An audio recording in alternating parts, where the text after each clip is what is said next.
ਅਸੀਂ ਬੂਹਾ ਮੋਲ ਨਾ ਛੱਡਾਂਗੇ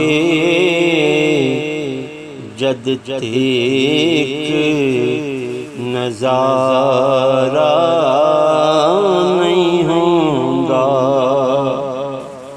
ਅਸੀਂ ਇੱਕ ਦਰਵਾਜ਼ਾ ਮਲ ਬੈਠੇ ਨਿਤ ਹੋਰ ਪਸਾਰਾ ਨਹੀਂ ਹੋਣਾ। ਅਸੀਂ ਬੂਹਾ ਮੋਲੇ ਨਾ ਛੱਡਾਂਗੇ